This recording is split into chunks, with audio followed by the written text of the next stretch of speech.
thème que nous avions déjà annoncé. Satan déguisé, des points qu'affirmons. Nous avons mercredi, jeudi, vendredi. Nous avons une pause samedi. Et puis nous allons nous retrouver dimanche. Alléluia. Notre thème c'est Satan déguisé. Aujourd'hui n'est que l'introduction. C'est pourquoi nous n'allons pas tirer trop long. Nous allons vous donner seulement l'introduction de ce thème. Et que chacun à la maison va déjà comprendre qu'est-ce que nous allons développer demain et après-demain et d'autres jours. Ce thème est tiré dans le livre de 2 Corinthiens chapitre 11, précisément le verset 13 au verset 15. Nous allons d'abord écouter ce que la parole nous dit. Un frère ou une sœur peut nous faire la lecture. Nous allons d'abord écouter ce que la parole dit avant de commencer à expliquer le thème. 2 Corinthiens 11, à partir du verset 14. J'ai dit 13 et j'ai besoin d'un bon lecteur, pas des erreurs. 13 à 15. 2 Corinthiens 11, à partir du verset 13. Hein? Ces hommes-là sont des faux apôtres. Ces hommes-là sont des faux apôtres. Des ouvriers trompeurs. Des ouvriers trompeurs. Déguisés en apôtres de Christ. Déguisés en apôtres de Christ. Et cela n'est pas étonnant. Et cela n'est pas étonnant. Puisque Satan lui-même. Puisque Satan lui-même. Se déguise en ange de lumière. Se déguise en ange de lumière. Il n'est pas donc étrange. Il n'est pas donc étrange. Que ces ministres aussi. Que ces ministres aussi. Se déguisent en ministres de justice. Se déguisent en ministres de justice. Leur fin sera selon leurs œuvres. Leur fin sera selon leurs œuvres. Alléluia. Amen. Le deux passages, le verset 13, 14, nous montre clairement Satan se déguise. La Bible dit ces hommes-là sont des ministres de Satan. Mais ils se déguisent seulement en ministres de Jésus-Christ. Mais cela n'est pas étonnant. Ça peut étonner d'autres personnes, mais cela ne peut pas étonner Paul. Puisque Paul sait qu'avant le déguisement de ces hommes-là, Satan est le premier à se déguiser. Alléluia. C'est pourquoi nous parlons de Satan déguisé. Il dit cela n'est pas étonnant, ça ne nous étonne pas.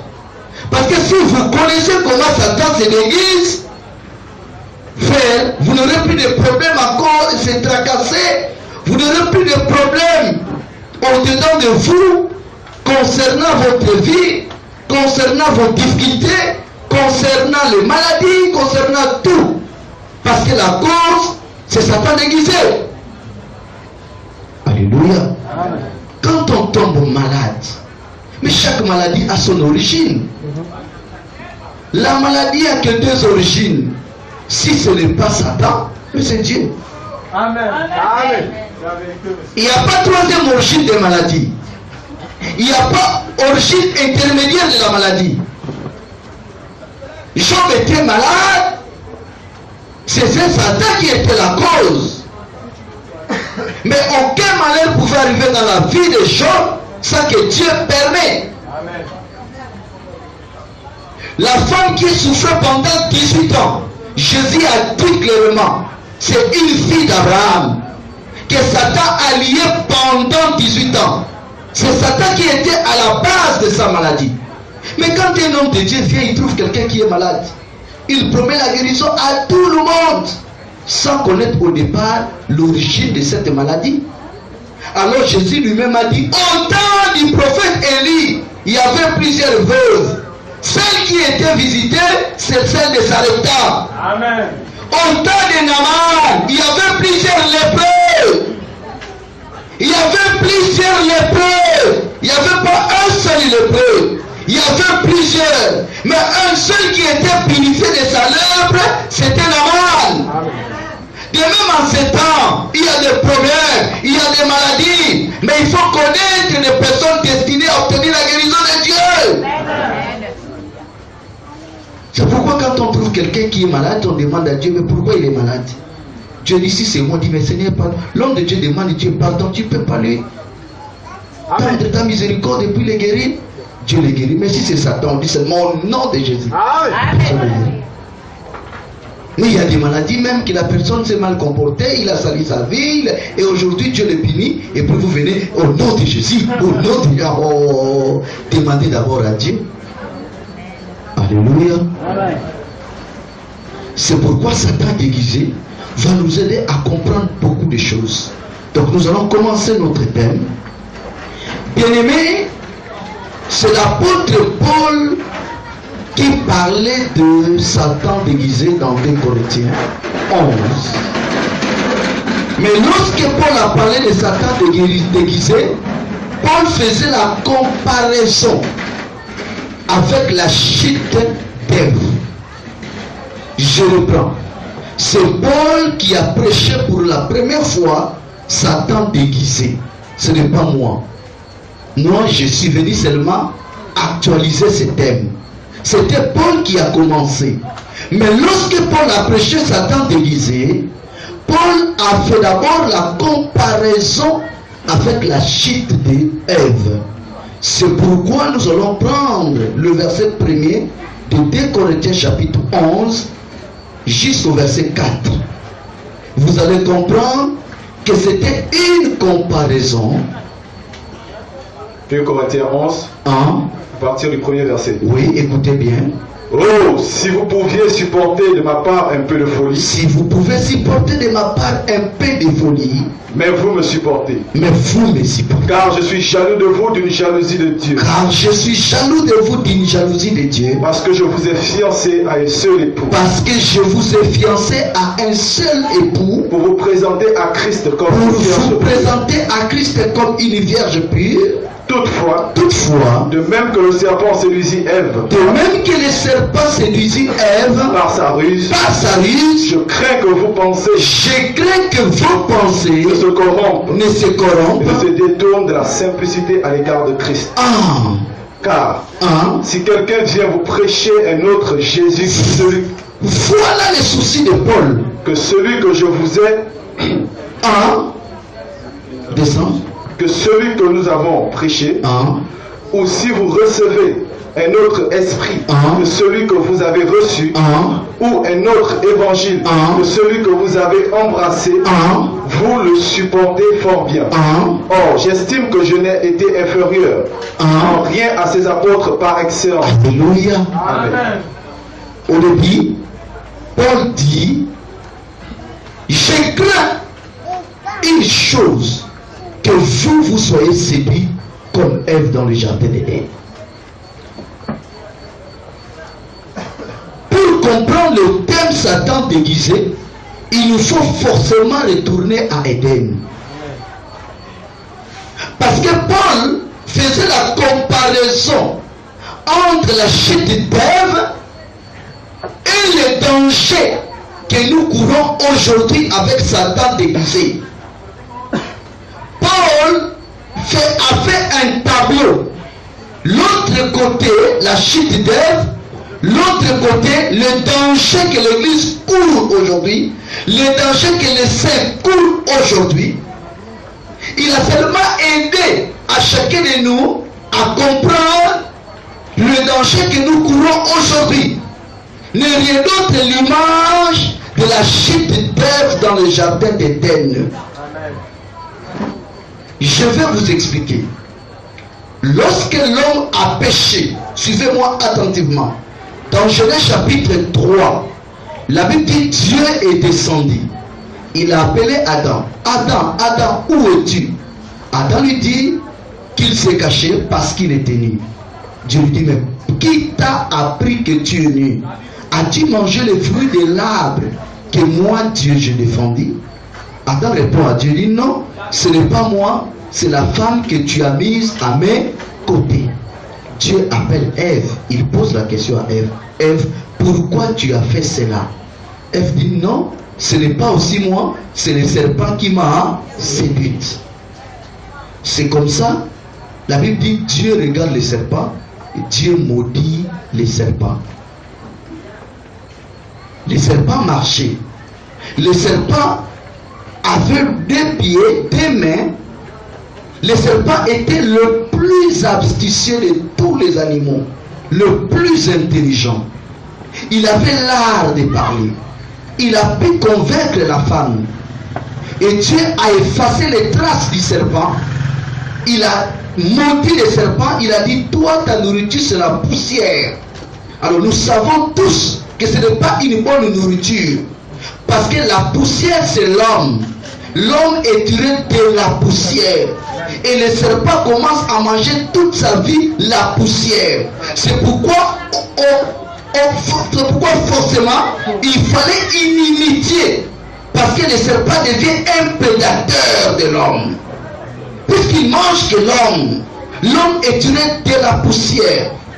Mais bien aimé, ce que nous oublions, c'est que dans la scène d'Éden, il y a un des attributs de Dieu qui ne s'est pas manifesté, mais qu'on a simplement négligé, qu'on a simplement sauté, qu'on a oublié, mais qui est utile pour nous. Et aujourd'hui, nous allons le faire sortir pour permettre à tout le monde de comprendre notre thème, Satan déguisé. C'est Paul qui parle, Satan se déguise. Mais pourquoi Paul a parlé de cela? C'est pour nous montrer les dangers que l'Église court aujourd'hui. Bien-aimé, lorsque Dieu pose la question à Adam, Adam répond. Il pose la question à Ève. Ève répond. La dernière personne qu'on attendait, c'était le serpent. Vous allez dire c'est un animal, mais il parlait. Amen. Je ne sais pas si vous comprenez. Amen. Donc, on attendait une chose, l'interrogatoire du serpent. À notre grande surprise, Dieu n'a pas posé la question au serpent. Mais le Dieu qui n'a pas posé la question au serpent, il a commencé d'abord à maudire les serpents et à punir l'homme et la femme. Les serpents n'étaient pas punis. S'il vous plaît, les serpents étaient maudits. C'est ce que dit la Bible. L'homme n'a jamais été maudit. L'homme était puni. C'est deux choses différentes. Une punition, on peut pardonner. On peut dire bon, c'est bon, c'est fini. On peut fixer même un temps. C'est pourquoi le temps de la punition a fini. Amen. Parce que nous avons reçu un Adam restauré. Amen. Quand tu es avec les enfants à la maison, l'enfant se comporte mal. Il suffit de lui dire mets-toi à genoux. Après quelques minutes, tu peux lui dire mettez-vous. Mais malédiction, c'est une autre chose. Le serpent était maudit. Mais ce qui nous fait mal, c'est que Dieu a maudit quelqu'un qui ne s'est même pas défendu. Alors Dieu lui-même, quand il est descendu sur la terre, incarné en Jésus-Christ, le jour qu'on devait mettre la main sur Jésus, qui est notre Dieu, Nicodème, docteur de la loi, a pris la parole en disant ceci: qu'on ne peut pas condamner quelqu'un sans d'abord quoi? L'écouter. Mais comment Dieu a condamné les serpents sans l'avoir écouté? Nous allons prendre Matthieu 7, verset 45 à 51.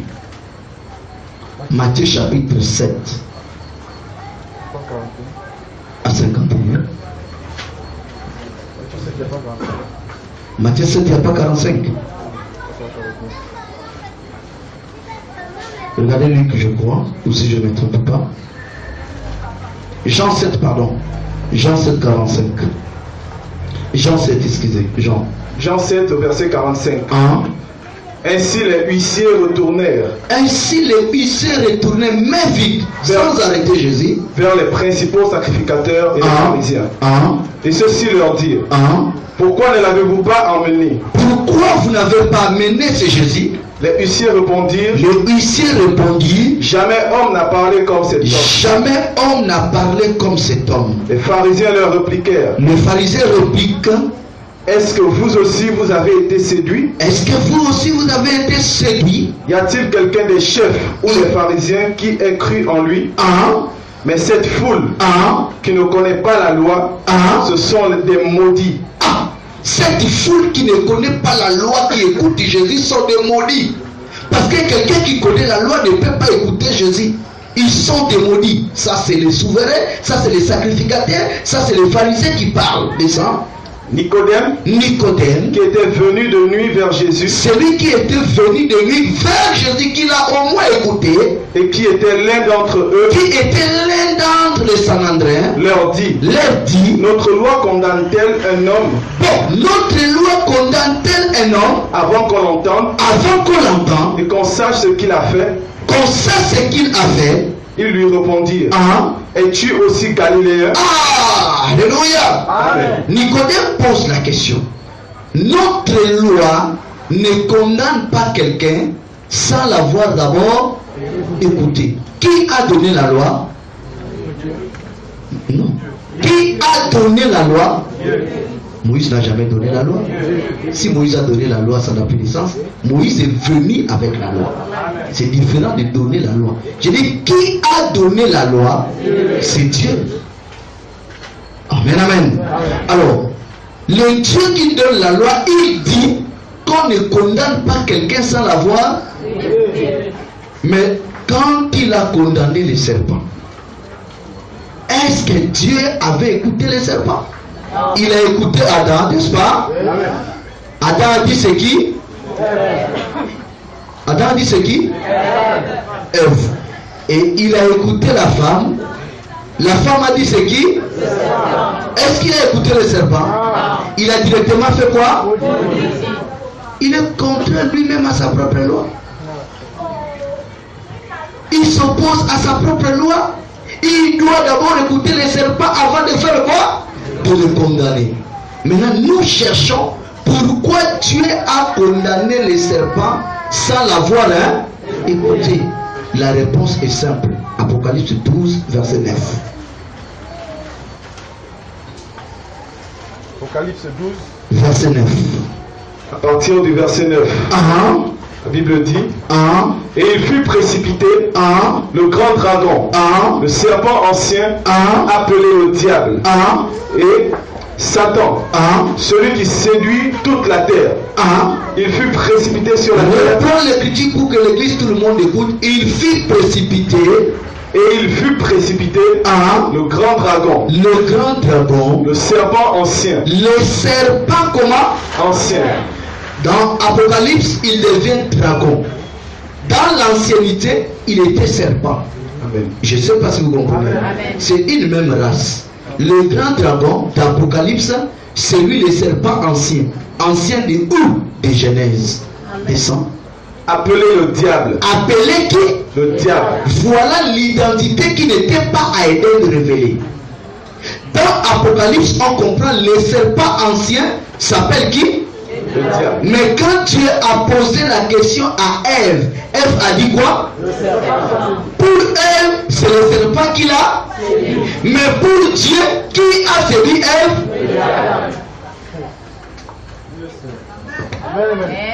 Je ne sais pas si vous comprenez. Donc si Dieu n'a pas posé la question au serpent, c'est parce que Dieu savait c'est qui? Le diable. Mais est-ce que Ève connaissait que c'était le diable? Pourquoi? Parce qu'il sait déguisé. Alléluia.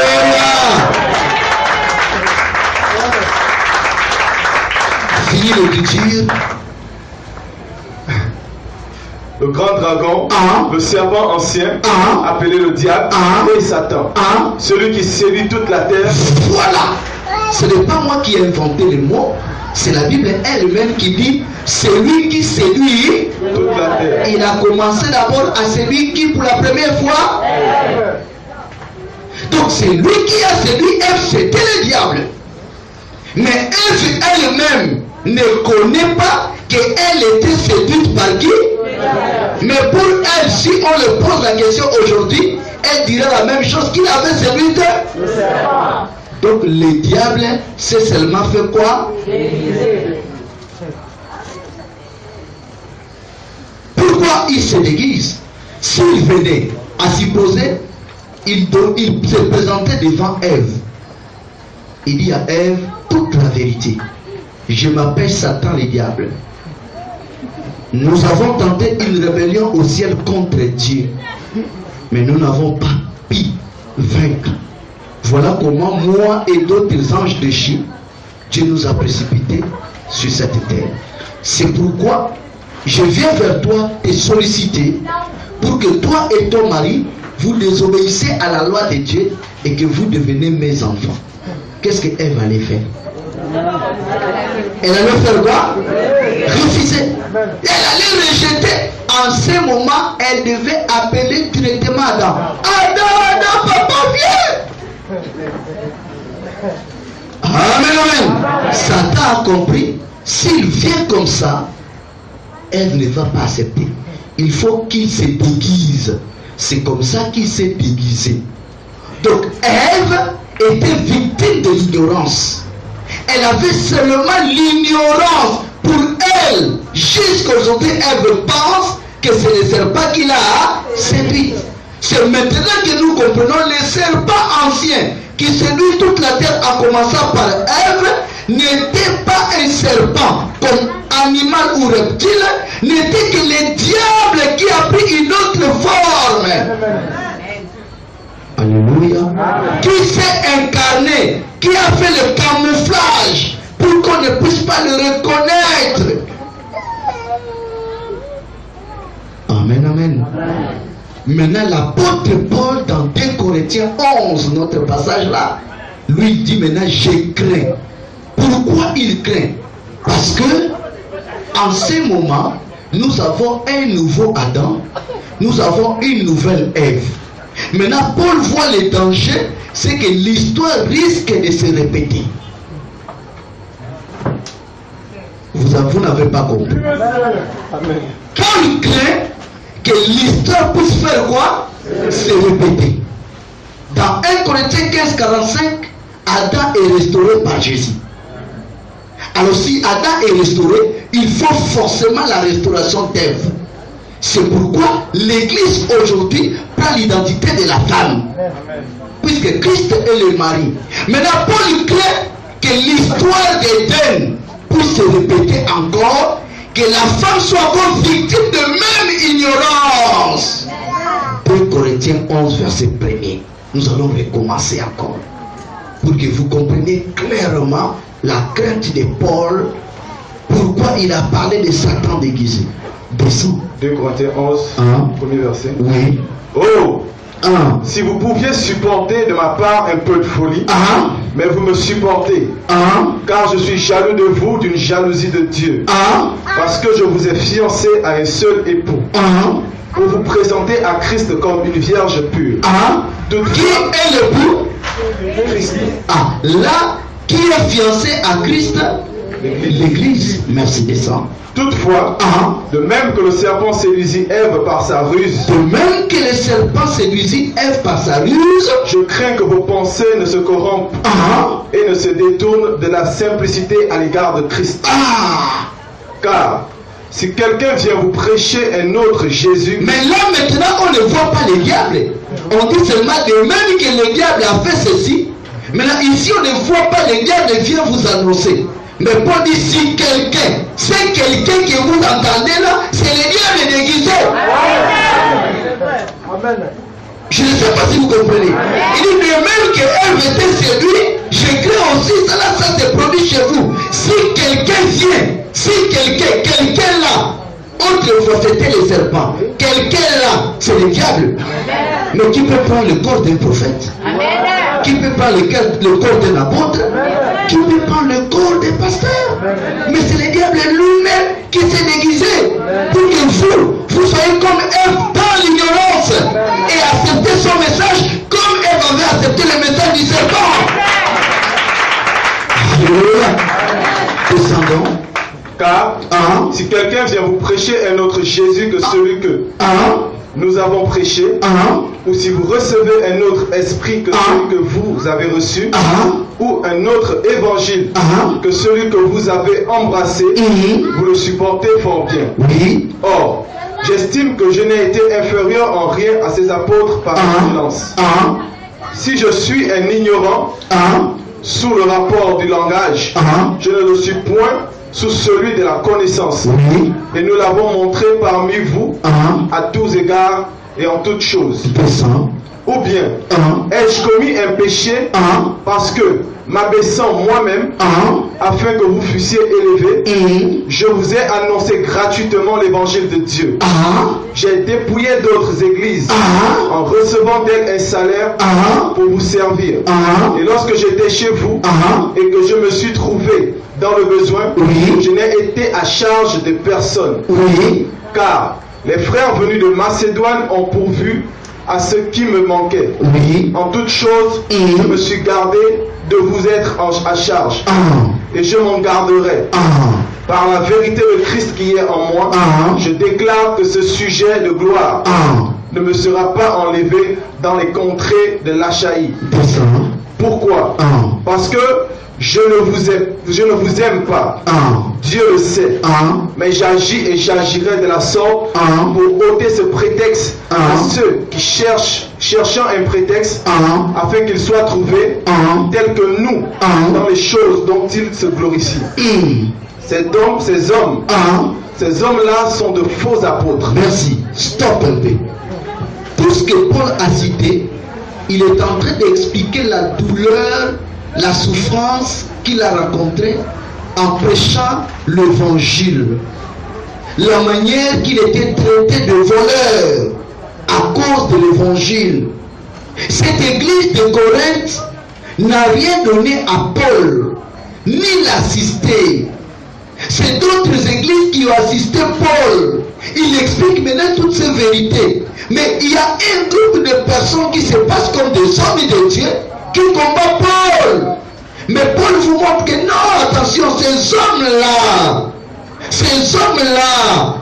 qu'aujourd'hui on accepte, qu'aujourd'hui on acclame, ces hommes-là sont des ouvriers de Satan. Fini. Ces hommes-là sont de faux apôtres. Sont de faux envoyés. Des ouvriers trompeurs. Des ouvriers trompeurs. Déguisés en apôtres de Christ. Déguisés en apôtres de Christ.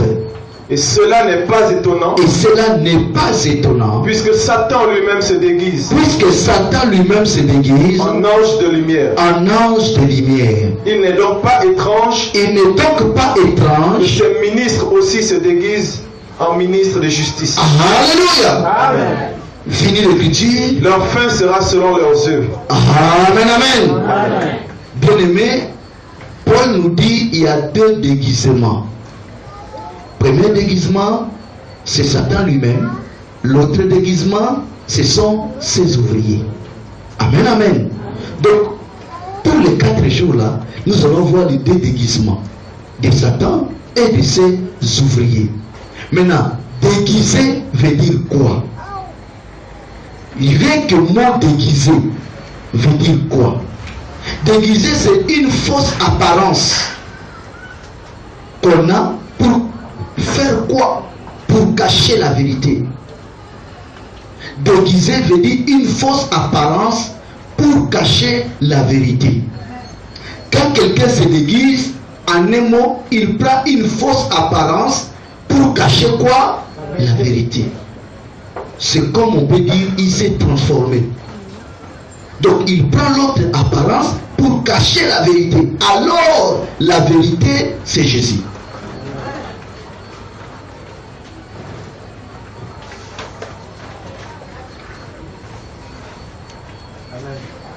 Je vous demande par exemple, accordez-moi 5 minutes, je vais me déguiser.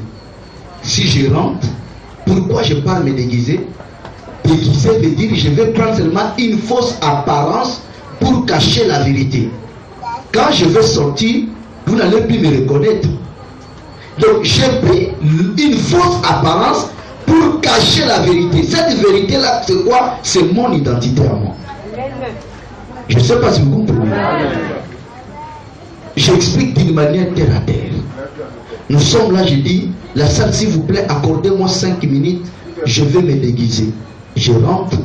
Quand je sors, dès que je dis je vais me déguiser, en un mot, quand je vais sortir, vous n'allez plus me reconnaître. Donc je vais prendre une fausse apparence, me faire passer pour une autre personne, pour que vous n'arrivez pas à percer la vérité. Pour que personne puisse reconnaître que c'est moi. Maintenant, quand on dit Satan se déguise, donc Satan prend une fausse apparence pour cacher quoi? La vérité. Amen, amen.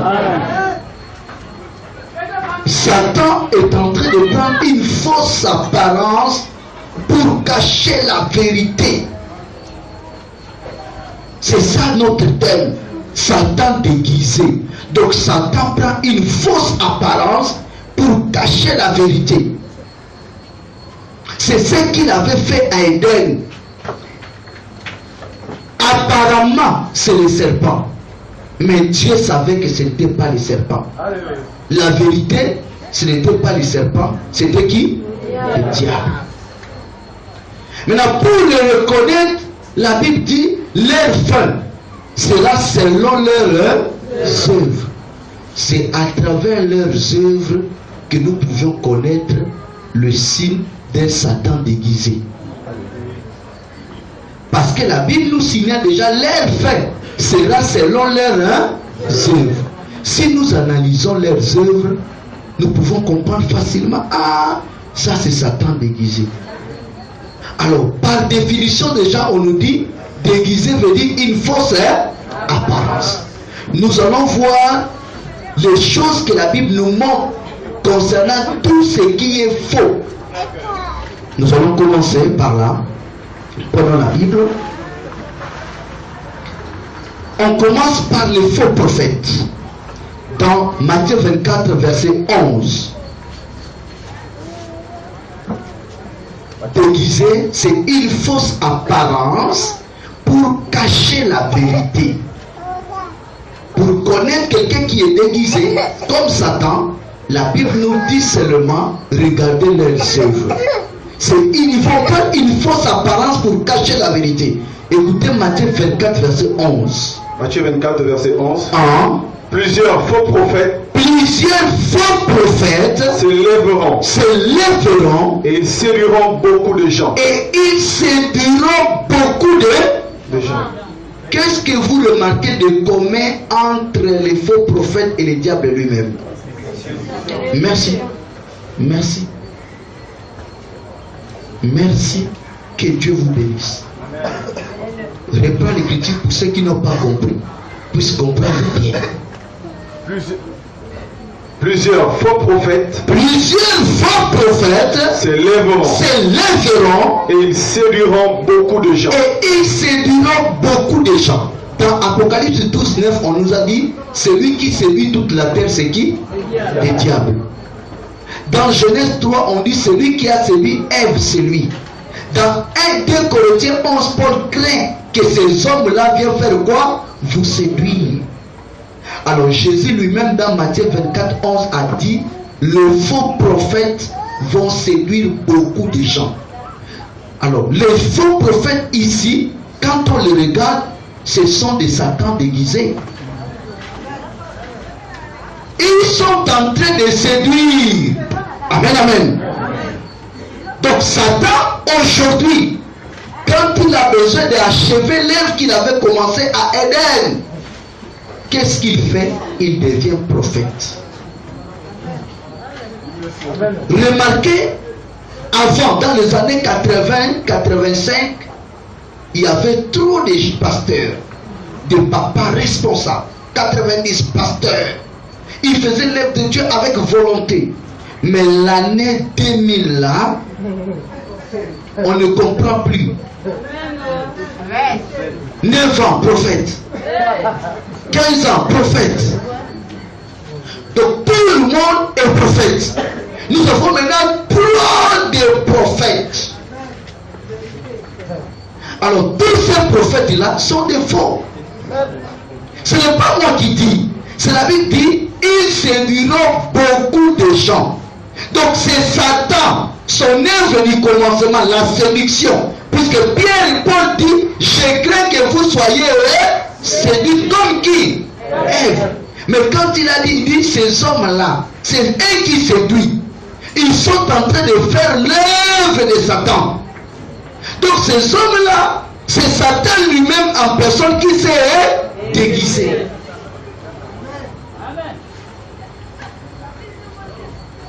C'est pourquoi vous allez dire ces jours-là, ah, mais moi j'étais dans telle église, on dit, mais Dieu dit, mais je ne connais pas le pasteur. Il dit, mais une autre personne, non, Dieu dit, ne le connaît pas. Tu diras comme Ève, j'ai été séduite. La Bible dit, ils séduiront même les églises si c'est possible. Alléluia. Alors je vais vous expliquer pourquoi Satan a choisi de se déguiser. Il est comédien? Oui, c'est un comédien. Il a choisi de se déguiser. Je vais vous révéler aujourd'hui le but et les secrets des déguisements. Suivez très bien. C'est la parole elle-même qui nous donne la facilité de comprendre. Amen. Quand Dieu a dit, à partir d'aujourd'hui, je te maudis, tu n'auras plus de pieds, tu n'auras plus de mains, tu vas ramper, manger la poussière tous les jours de ta vie. Voilà, le serpent devient un reptile. Il commence à faire quoi? À ramper. Il mange quoi? La poussière. Maintenant, Dieu dit, je mettrai l'inimitié. Pourquoi? Parce qu'il devient un prédateur entre toi et qui? Pourquoi pas l'inimitié entre lui et l'homme et la femme? Pourquoi seulement la femme?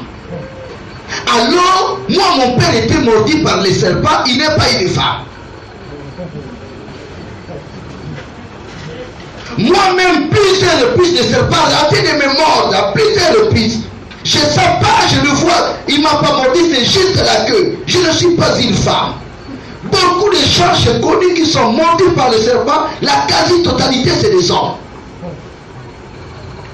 Mais quand tu as dit je mettrai l'inimitié, il ne s'agit pas de pauvres Satan, de pauvres serpents naturels. Il n'est que le type de la prophétie. Il s'agit du diable. Avec la femme, c'est l'église. Les deux sont en inimitié.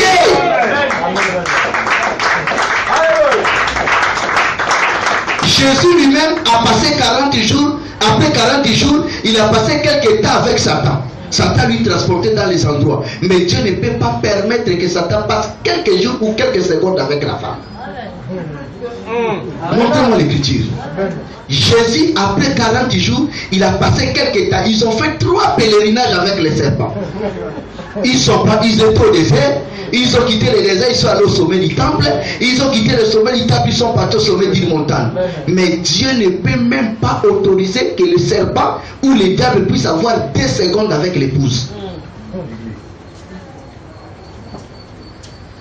Pourquoi? Regardez, quand Dieu le maudit, il commence à ramper. Depuis qu'il rampe, il devient visible. Puisqu'il y a l'inimitié. Lorsque le serpent passe par là, il laisse des traces. Il laisse des traces. Alors, comme ils sont en inimitié, s'ils passent là où il y a la terre, la poussière, ils laissent des traces.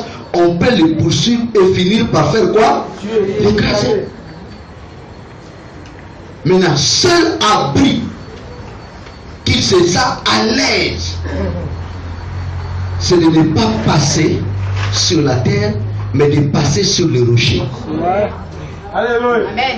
Alléluia. Salomon, il est le type de Jésus. Dans Proverbe, il dit ceci: j'ai 4 choses, ou bien 3, qui dépassent mon entendement. Parmi ces choses, Salomon a dit la trace du serpent sur le rocher. Quand un serpent passe là où il y a la terre, ces traces sont visibles. On peut les poursuivre et les tuer. Mais s'il passe là où il y a les rocs, là en ce moment, vous ne pouvez pas l'identifier.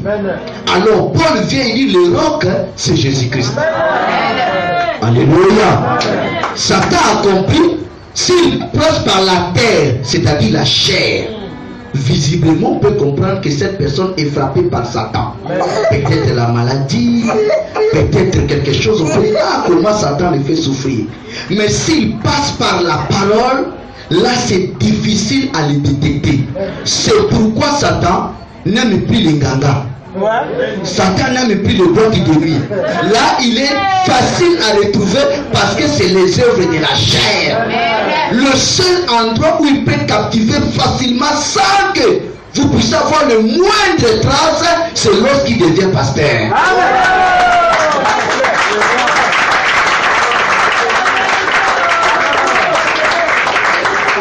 Je ne sais pas si vous comprenez. C'est le seul endroit. Satan n'a pas d'abri à part toucher la Bible. Il n'a pas d'autre abri. Parce que dans la boîte de nuit, même ceux qui sont à la boîte de nuit, ils savent que ça, ce n'est pas Dieu. Quand ils sont en train de se toucher, danser, sauter, ils savent que ce n'est pas bon ce qu'ils sont en train de faire. Et même il dit, un jour je vais arrêter. Et moi il dit, il n'y a pas de problème, je suis jeune, mais un jour je vais faire quoi? Arrêter. Il sait que ce qu'il fait n'est pas bon. Mais il y a une place. Quand Satan est là, il fait son travail sans trace. Il n'y a que la parole de Dieu. Amen. Il n'y a que la parole de Dieu. Parce qu'ils sont en inimitié. Amen, amen. C'est le but du déguisement, frère. C'est pourquoi la Bible dit, les faux prophètes, ils sont en train de séduire. C'est Satan lui-même qui fait son œuvre. Comment il séduit? Par des prodiges et des miracles. Matthieu 24, verset 24. Matthieu 24, verset 24. Car Ah. il se lèvera de faux Christ Car il se lèvera de faux Christ et de faux prophètes. et de faux prophètes. Ils feront de grands prodiges Ils feront de grands prodiges et des miracles, et de miracles, au point de séduire, au point de séduire, s'il était possible, s'il était possible, même les élus. même les élus. Alléluia. Les faux prophètes vont séduire par des miracles. C'est pourquoi vous voyez, ils ne mettent pas l'accent sur le salut. Amen. Il y a une phrase dans la Bible, vous négligez. Vous n'aimez pas souvent rentrer dans la profondeur de cette phrase. Et ça me fait tellement mal. Pourquoi vous négligez cette phrase? Pourquoi vous ne demandez pas à Dieu de vous montrer le pourquoi de cette parole? Jésus dit par exemple, il dit, si Satan chasse Satan, son royaume est quoi? Divisé. C'est impossible. En un mot, tout le monde qui chasse des démons sont des enfants de Dieu. C'est la conclusion que les hommes peuvent avoir. Puisque Satan ne peut pas chasser Satan. Donc tout le monde qui vient, sort. Ils sont des dieux. Ils sont en train de chasser Satan. Les gens n'ont pas compris Jésus. Avant de dire cette phrase, il a d'abord montré aux gens qu'il parcourait de lieu en lieu, de ville en ville. Il prêchait le royaume de Dieu.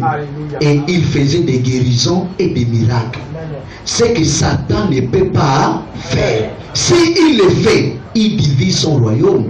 Si Satan prêche le salut, son royaume est totalement divisé. Parce que ceux qui vont croire seront sauvés, lui il gagne quoi?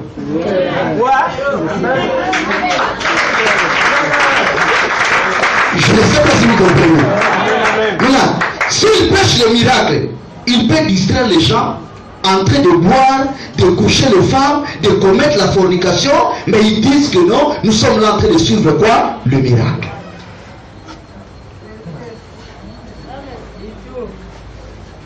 C'est pourquoi il distrait les gens dans des choses comme ça. Et Jésus montre maintenant comment il se déguise quand il vient vers nous. Matthieu 7. Voilà la forme. Voilà comment Dieu montre même le fond des déguisements. Verset 15. Matthieu 7, verset 15. La Bible dit, gardez-vous des faux prophètes. Ils viennent à vous en vêtements de brebis. Mais au-dedans, ce sont des loups ravisseurs. Vous les reconnaîtrez à leurs fruits. Gardez-vous des faux prophètes. Cueille-t-on Non, reprends l'écriture. Gardez-vous des faux prophètes. Ils viennent à vous. Ils viennent en vous. En vêtements de brebis. Ce n'est pas un déguisement ça. Ils viennent en vous en vêtements de qui? Mais au-dedans, ce sont des loups ravisseurs. S'il vient comme loup, la brebis va faire quoi? Je ne sais pas si vous comprenez. C'est le Seigneur qui explique ces choses. S'il vient comme loup, toutes les brebis vont premièrement faire quoi? Fuir. Maintenant, pour bien manger les brebis, tout, c'est-à-dire les brebis vont constater seulement des disparitions. Je ne sais pas si vous comprenez. C'est-à-dire qu'ils rentrent même dans la bergerie. Ils commencent à manger un à un sans problème. C'est comme un sorcier qui vient à l'église. C'est le seul endroit qui peut être à l'aise. Parce que là-bas, on va l'appeler sœur. C'est pourquoi tous les sorciers sont devenus catholiques.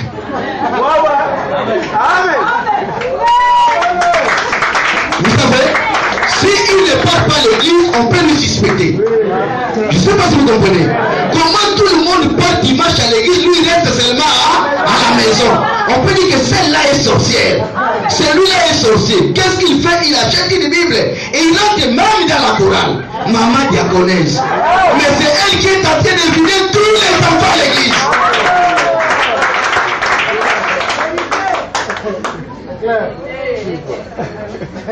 Ils viennent vers vous avec le vêtement de l'agneau, mais ce sont des loups. Fini les petits frères. Mais au-dedans, ce sont des loups ravisseurs. Ce sont des loups ravisseurs. Hein? Vous les reconnaîtrez à leurs fruits. Vous les reconnaîtrez à leurs fruits. Amen, amen. C'est pourquoi j'ai dit, étudions seulement les œuvres. Dieu va nous aider à comprendre ces choses. Bien aimé, nous allons faire une lecture d'Exode 20. Vous allez comprendre une chose. Exode chapitre 20, verset 16. Exode chapitre 20, verset 16. La Bible dit, Yeah.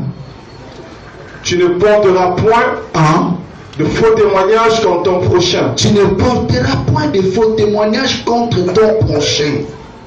Deutéronome 19, verset 18. Deutéronome 19, 18. Les juges feront avec soin des recherches.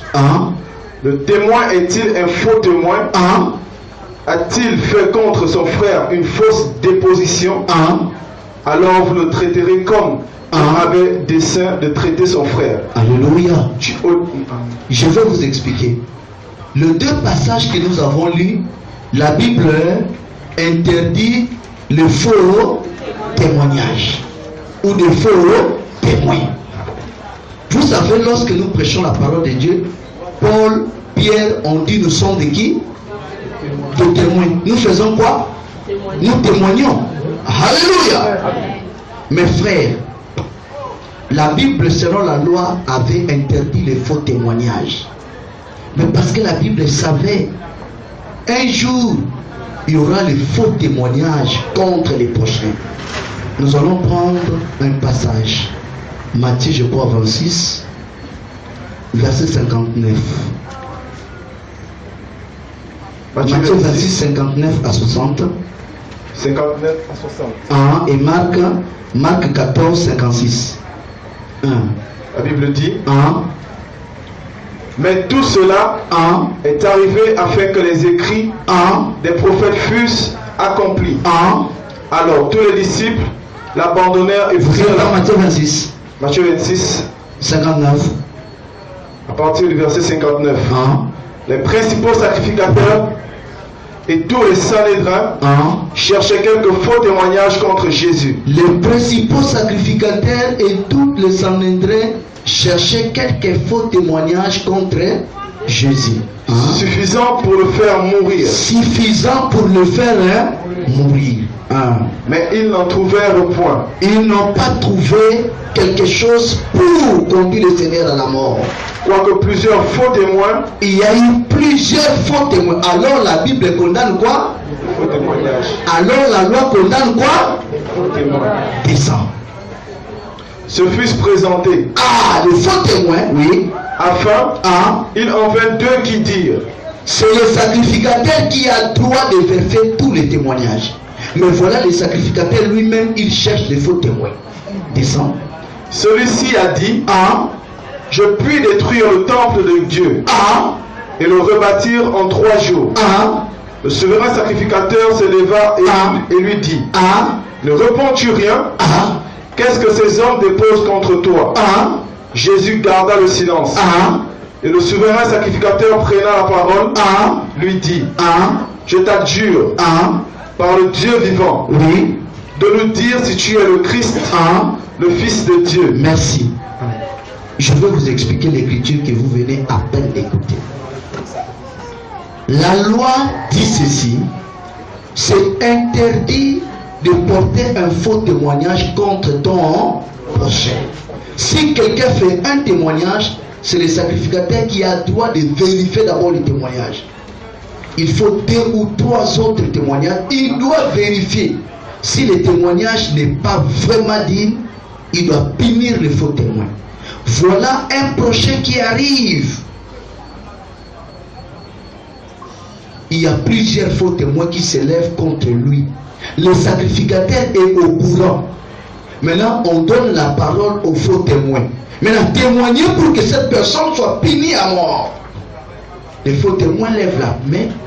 Il dit, cette personne a dit qu'il va détruire le temple et il va le rebâtir dans combien de jours? 3 jours. Il avait dit ça ou il n'avait pas dit ça? Il avait dit ou il n'avait pas dit? Mais pourquoi appeler ça faux témoignage? Jésus l'avait dit, détruisez ce temple et il va le rebâtir dans combien de jours? Les gens sont venus dire, regarde ce qu'il a dit. C'était un faux ou un vrai témoignage? Mais pourquoi la Bible appelle ça faux témoignage?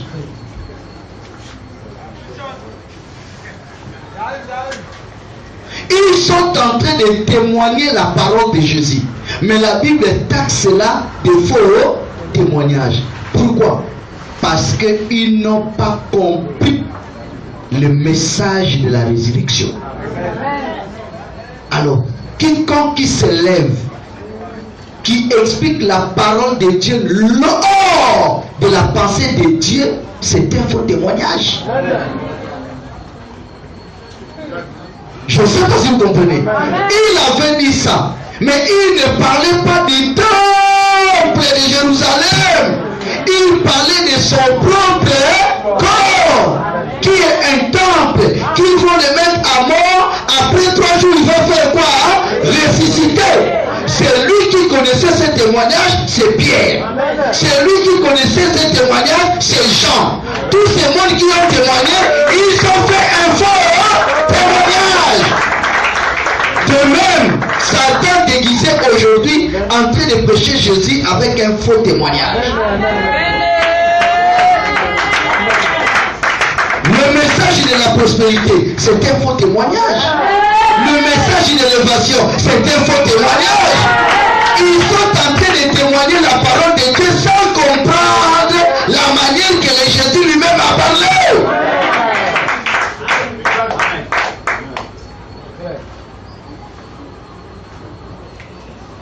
Un homme est sorti avec un enfant parce que la Bible dit tu suceras les mamelles du roi. C'est un homme de Dieu, c'est passé tout ça maintenant on a vu. Mais quand la Bible plutôt a dit tu suceras la mamelle du roi, c'était pour que lui donne ses mamelles. Je ne sais pas si vous comprenez. Maintenant il prend cette écriture, il est en train de faire un faux témoignage. Tous ces faux témoins sont animés d'un mauvais esprit. Même histoire dans Marc 14, 56. Marc 14, verset 56. Car plusieurs rendaient de faux témoignages contre lui. Mais les témoignages ne s'accordaient pas. Quelques-uns se levèrent et portèrent un faux témoignage contre lui, disant, nous l'avons entendu dire, je détruirai ce temple, fait de main d'homme, et en 3 jours, j'en bâtirai un autre qui ne sera pas fait de main d'homme. Alléluia. Amen. Voilà comment les gens ont fait un faux témoignage. Et aujourd'hui, frère, nous sommes victimes de ces choses. c'est Satan lui-même qui se déguise, qui prend cette forme. Et nous allons prendre 1 Corinthiens 15 aussi, verset 15. 1 Corinthiens 15. Verset 15. La Bible dit, Ah. il se trouve Ah. même que nous sommes de faux témoins Ah. à l'égard de Dieu, Ah. puisque nous avons témoigné contre Dieu Ah. qu'il a ressuscité Christ. Alléluia. Amen. Paul dit, si Christ n'est pas ressuscité, donc nous sommes de qui? Mais le fait qu'ils témoignaient la résurrection, ils sont de vrais. Alors ces gens qui ont dit détruisez les temples, est-ce qu'ils sont de faux témoins? Ils sont de faux témoins? Non, les gens qui ont pris la parole pour le condamner en disant cet homme avait dit détruisez ces temples, qu'il va les rebâtir dans 3 jours. Ils sont de faux témoins. Ils sont de faux parce qu'ils ne sont pas en train de témoigner la résurrection. C'est pourquoi Paul a dit nous, si Christ n'est pas ressuscité, nous sommes directement de faux témoins. Mais s'il est ressuscité, donc nous sommes de vrais témoins. Donc tous qui prêchaient la résurrection étaient de vrais témoins. Mais ceux qui prenaient la parole de Christ sans connaître les fonds, ce sont des faux témoins. De même aujourd'hui, nous partageons le même matériel avec Satan. Nous avons le même micro, même pile, même salle, même chaîne de télévision, même batterie, même caméra, même chaise, nous achetons ensemble, même Bible, nous achetons à 6 000, mais nous n'avons pas le même Seigneur que nous parlons. De même, Baal et Élie avaient le même matériel. Chacun avait un autel, chacun avait un taureau, chacun avait le bois, chacun marquait le feu, mais la différence n'était pas au niveau du matériel. La différence était au niveau de la manière. Tout endroit où on dit Jésus ne veut pas dire forcément il y a Jésus. Satan peut être à l'intérieur, mais il sait simplement à déguiser. C'est pourquoi, regardez vous-même, analysons cela d'une manière claire. La rencontre de Jésus avec Satan après 40 jours. Nous allons ensemble, vous et moi, analyser cette histoire de Matthieu 4. La Bible dit, après avoir jeûné 40 jours et 40 nuits, il y eut faim. Les tentateurs s'approcha de Jésus. Pourquoi Satan n'a pas tenté Jésus le premier jour de jeûne? Pourquoi Satan n'a pas tenté Jésus le 20e jour de jeûne? Pourquoi Satan n'est pas venu le 30e jour? Pourquoi Satan n'est pas venu le 39e jour? Pourquoi il est venu seulement à la fin? Parce que la Bible dit à la fin, il y eut faim. C'est-à-dire un besoin charnel. C'est la seule chose que Satan aime, la chair. Si beaucoup tombent là, dans le piège là de Satan, c'est à cause de quoi? La chair. Quand on veut se marier, quand on veut l'argent, quand on a la convoitise, voilà comment Satan se présente. Parce que c'est le moment opportun de t'amener à la chute. Alors quand tu es au-dessus de ces choses, c'est difficile. Le Seigneur lui-même a jeûné 40 jours, Satan ne s'est pas présenté. Mais quand il y est faim, c'est-à-dire il a un besoin, c'est le besoin charnel là qui vous amène à tomber dans la fornication. C'est le besoin charnel qui fait en sorte que quelqu'un vole. C'est le besoin charnel qui fait en sorte que nous allons chez les gangas. C'est le besoin charnel qui fait en sorte que nous trahissons Dieu. Satan aime ça. C'est pourquoi il est venu au moment où le Seigneur avait faim. Maintenant, regardez comment la scène s'est passée. Première tentation, ils étaient ensemble dans le désert. Satan a parlé, le Seigneur a répliqué. Par il est écrit. Je ne sais pas si vous comprenez. Ils ont fini, ça n'a pas marché. La Bible dit Satan a pris le Seigneur, il le déposa au sommet du temple. Là-bas, c'est Satan qui prend la Bible, pas Jésus. C'est Satan qui est la première personne à prendre la Bible. Ils ont quitté le sommet du temple, ils sont partis au sommet d'une montagne. Il y a eu au total combien de tentations? 3. Au désert, au sommet du temple, sur la montagne. Maintenant, les 3 tentations, Satan a utilisé une seule fois l'écriture.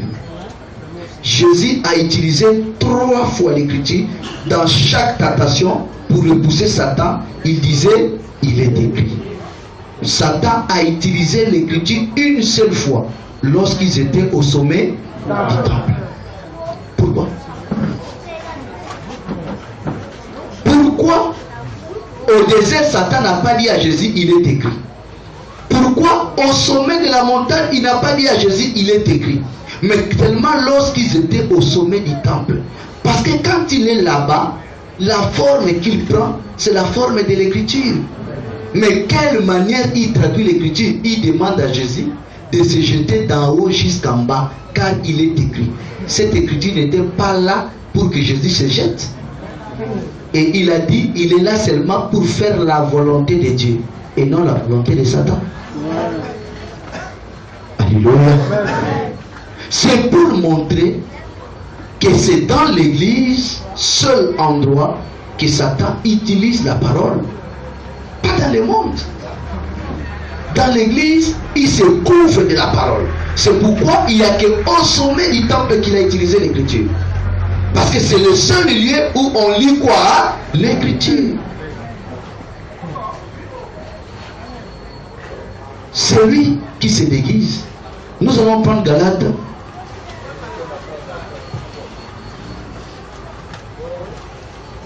Chapitre 2, verset 4. Galates 2, verset 4.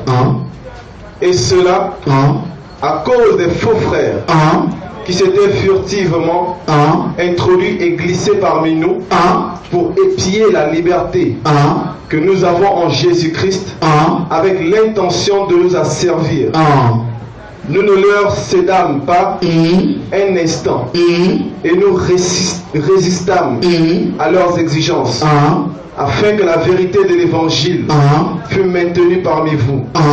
Ceux qui sont les plus considérés, quel qu'il est, étaient jadis, cela m'importe pas. Merci. Ici, Paul explique même qu'à l'église, il y avait même des faux frères. Frères, mais faux. Mais vous croyez un frère faux, il est animé de quel esprit? Puisque Jean dit, n'ajoutez pas foi à tout esprit. Il faut d'abord faire quoi? Le prouver. Pour comprendre si cela vient de Dieu. Maintenant, à l'église de Dieu, vous avez un frère, mais faux. Mais c'est Satan qui est dans ses frères. Amen, amen. Pierre marchait avec Jésus-Christ. Pierre est celui que le Seigneur a remis la clé de l'église. Pierre est celui que le Seigneur aimait aussi. Parmi les 3, Pierre était là. Jacques, Jean et Pierre. Mais un jour, Jésus regarde Pierre. Il dit à Pierre, arrière de moi, Satan.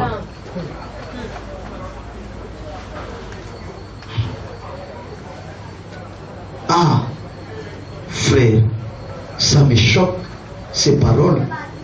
Judas, c'est Jésus lui-même qui l'a choisi.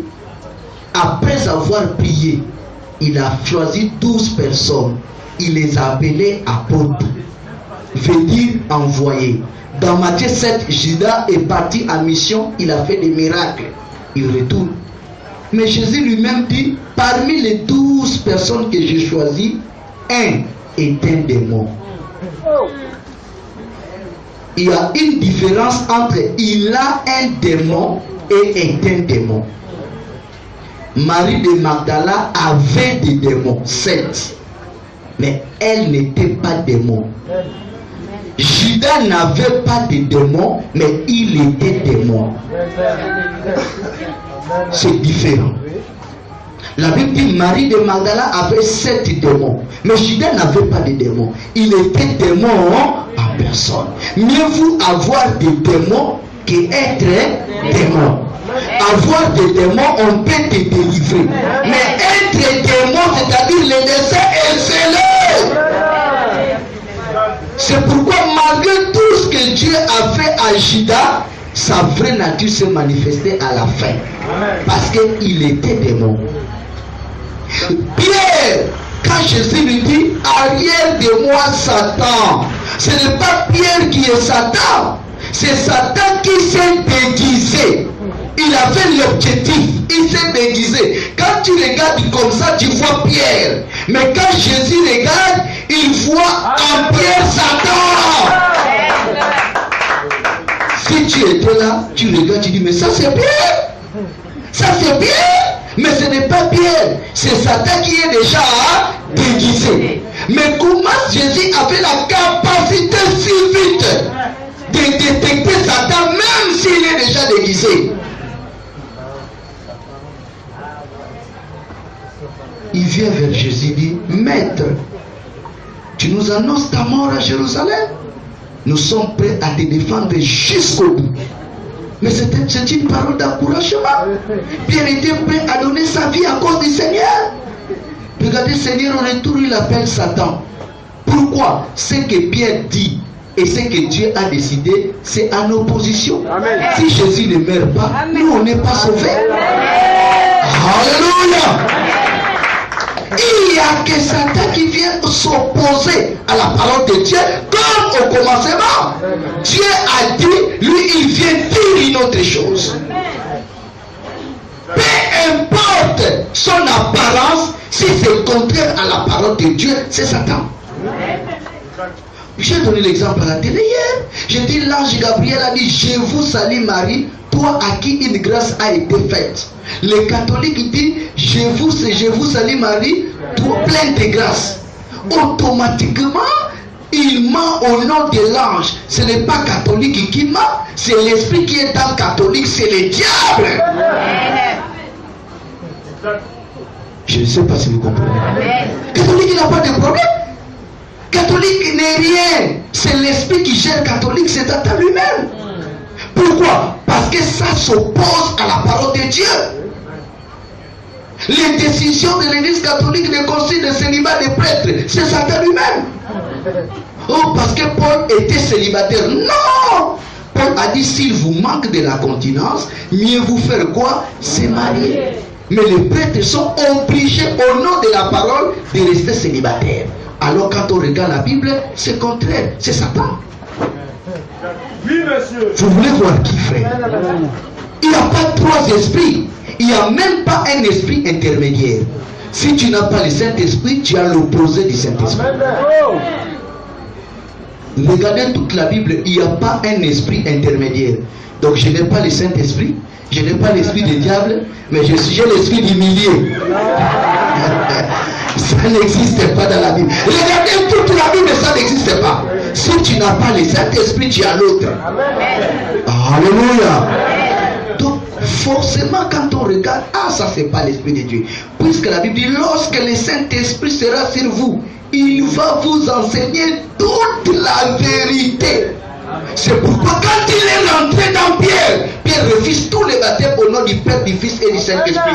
Le Saint-Esprit l'enseigne une vérité que le Père n'est pas un nom, le Fils n'est pas un nom, le Saint-Esprit n'est pas un nom, le seul nom c'est Jésus-Christ. Pierre il a tout, il a toute la vérité. Il a toute la vérité. Parce que le Seigneur lui-même a dit, lorsqu'il viendra, il va vous enseigner. Pas des choses qui lui regardent, non. Aujourd'hui, le Saint-Esprit dans l'église devient ennemi de la parole. Alors le Saint-Esprit, c'est le type de Josué. Josué vient expliquer Moïse. Agis fidèlement selon les paroles de mon serviteur Moïse. Ne te détourne ni à gauche, ni à droite. Parce que le Saint-Esprit fait le rôle de Josué. Moïse est le libérateur, Josué le fait entrer. Jésus vient nous délivrer, c'est le Saint-Esprit qui nous met en possession de la promesse.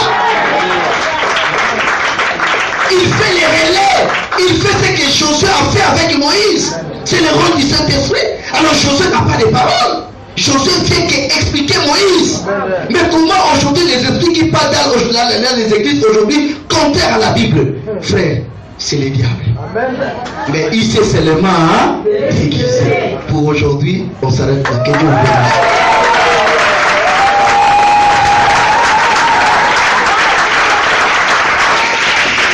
Nous allons prier. Nous allons